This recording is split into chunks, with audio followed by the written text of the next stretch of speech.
안녕하세요. 일용할 양식 구독자 여러분, 저는 베트남 선교사입니다.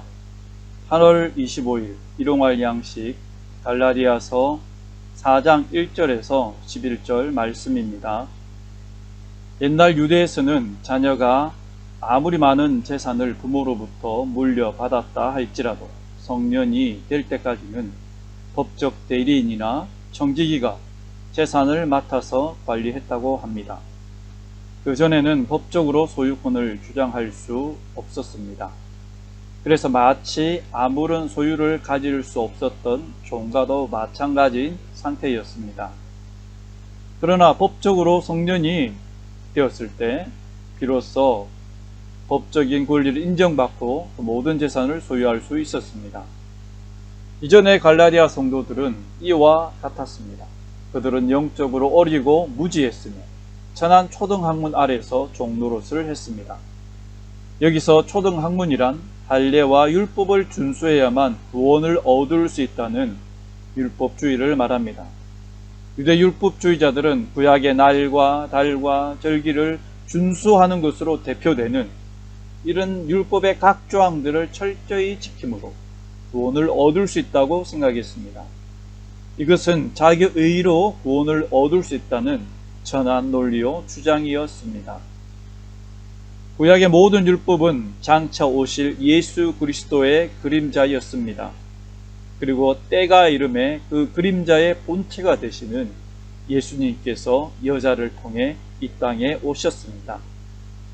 예수님께서는 그분의 삶과 십자가를 통해 모든 율법의 요구를 충족시키셨고 마침내 율법의 완성자가 되셨습니다.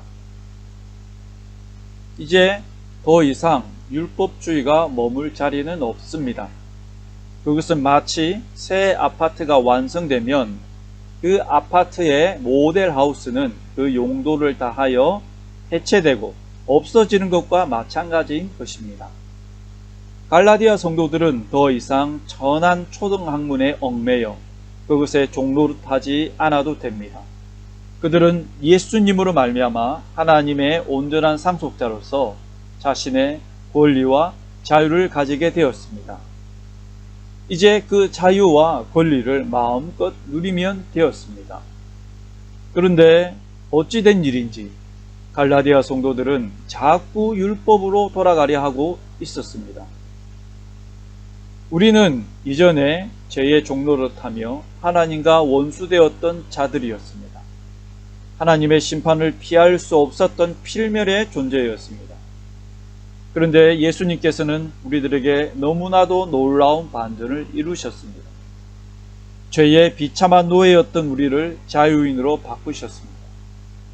하나님의 저주와 심판을 피할 수 없었던 원수된 자였지만 이제는 하나님의 사랑스러운 자녀로 우리의 신분과 관계를 바꾸어 놓으셨습니다.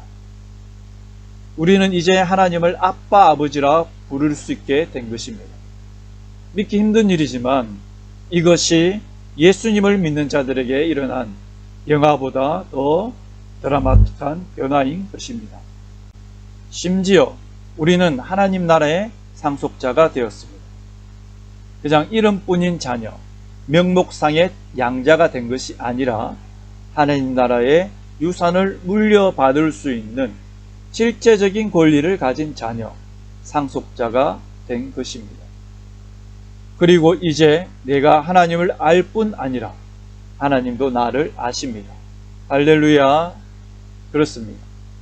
온 우주와 천하 만물을 지으신 하나님께서 지구상의 80억 인구 중에서 나라는 작은 존재를 주목하시고 알고 계시며 나를 인지하고 계시는 것입니다. 이것은 우리가 하나님의 자녀가 되었고 하나님의 상속자가 되었기 때문입니다.